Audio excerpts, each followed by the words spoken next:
Hello, everyone! Cinephile Mike here. Welcome to the season premiere of Award Season Reviews, Season 3. Can you believe it?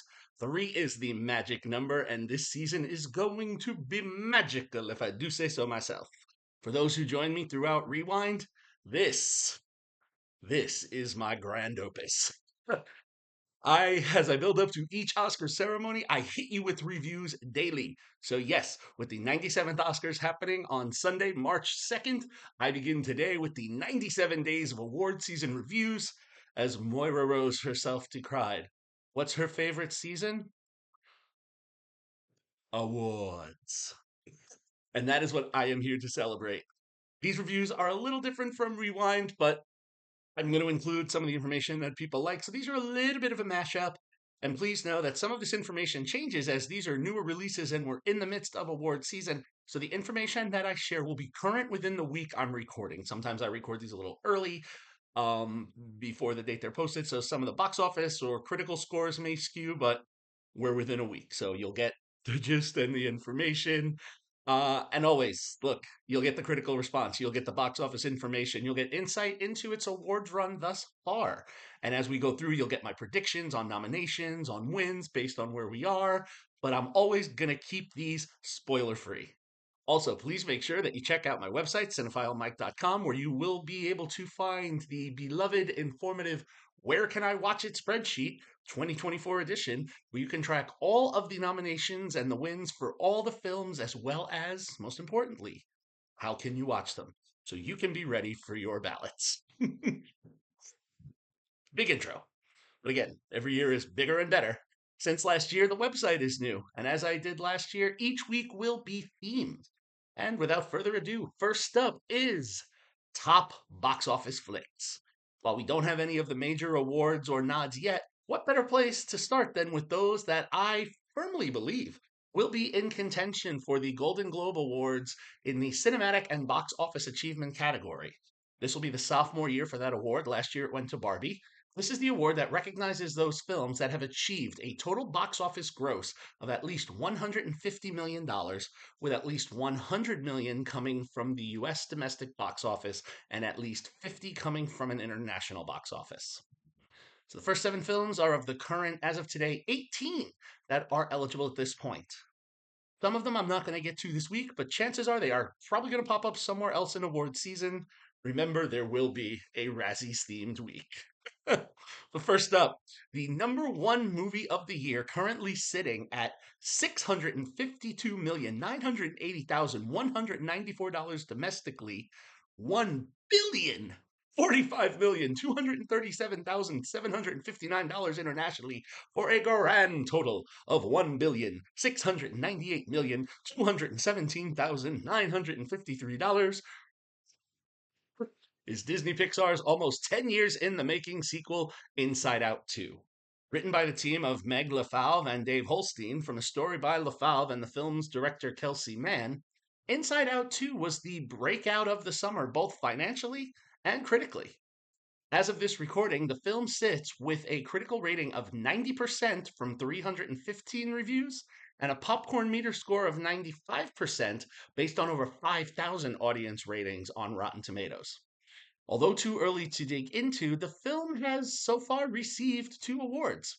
Holstein and LaFave have already won the Achievement in Screenwriting Award at the Hamptons International Film Festival, and the International Online Cinema Awards have already named it the Best Animated Feature of the Year. What is it about? Well, Joy, voiced again by the energetic Amy Poehler, and her crew, Sadness, voiced again by returning Phyllis Smith, Disgust, newly voiced by Liza Lapira, Anger, voiced again by Lois Black, and Fear, now voiced by Tony Hale, are back to help Riley, voiced by Kensington Tallman, navigate the next chapter of her life. From birth to 12 years old, as we saw Riley in the first film, there were childhood challenges to overcome. And as we saw at the end of the film, the emotions learned that they needed to work together. And also that their new emotion console had a new puberty button. The emotions weren't sure what it was, but they posited. After all, Riley's 12 now. What could happen? Well, that puberty button is what comes into play, and we all remember from our preteen into our teen years, we have a whole new set of complicated emotions to come, which here are embarrassment, voiced by Paul Walter Hauser, ennui, voiced by Adele Exarchopoulos, envy, voiced by Io Edebiri, and the leader of this new crew, anxiety, voiced by Maya Hawke. We will follow them as they follow Riley to summer hockey camp, where she will have to battle the challenges of leaving her old friends behind and try to fit in with a whole new group of older students. Anxiety does try to be a team player, but quickly reveals to our core emotion group that things are not that simple anymore. And all the emotional options need to be planned and controlled now for life to turn out to be a specific way. And the basics of joy and sadness, well, again, y'all basic. And thus Joy and Co. are sent to the back of Riley's mind and become, as Fear shouts, suppressed emotions. However, Joy will not be put out, and we will follow them as they fight their way back to Riley's command center and show that they are not out of the game yet.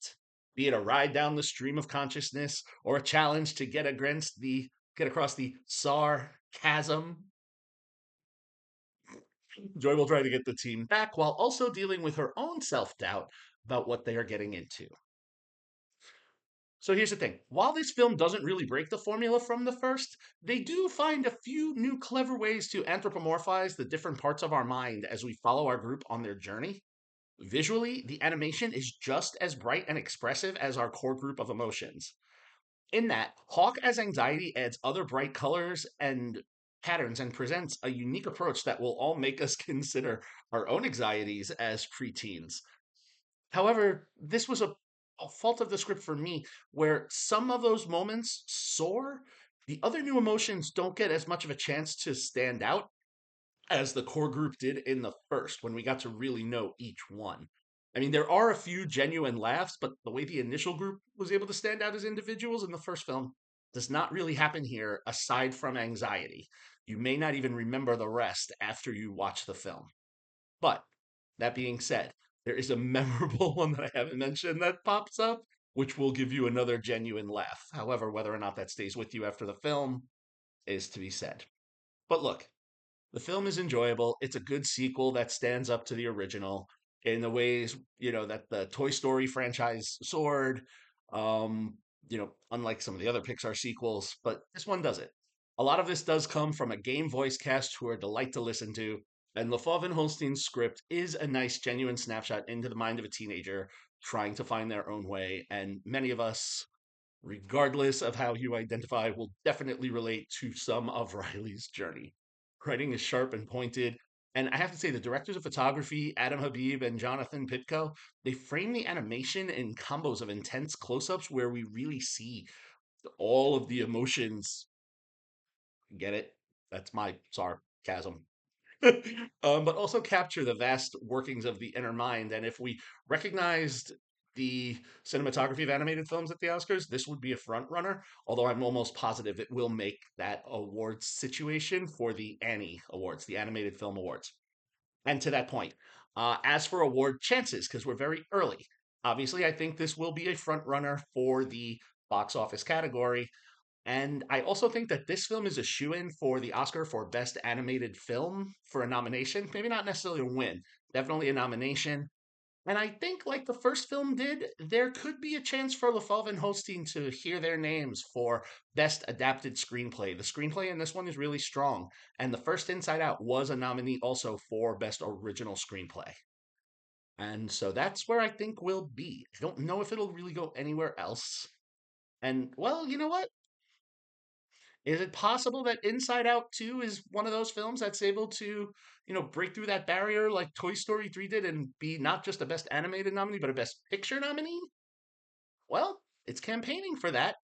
We'll find out in mid January when those Oscar nominations come out. For me, Inside Out 2 is a solid 4-star film. If you would like to catch Inside Out 2, if you haven't watched it yet, or you want to get to a rewatch, as of this recording and posting, it is streaming on Disney Plus. So, there you have it. One down, 96 more to go. As always, if you like what you heard here today, please click that subscribe button, like the video, spread the word. You can follow me, so Cinephile Mike, on all social media platforms and on Letterboxd. You can also find lots of great additional content on my website, cinephilemike.com. And as I said, it is going to be a great award season. See you all tomorrow for day 2. And for now, this is Cinephile Mike saying take a break and watch something new.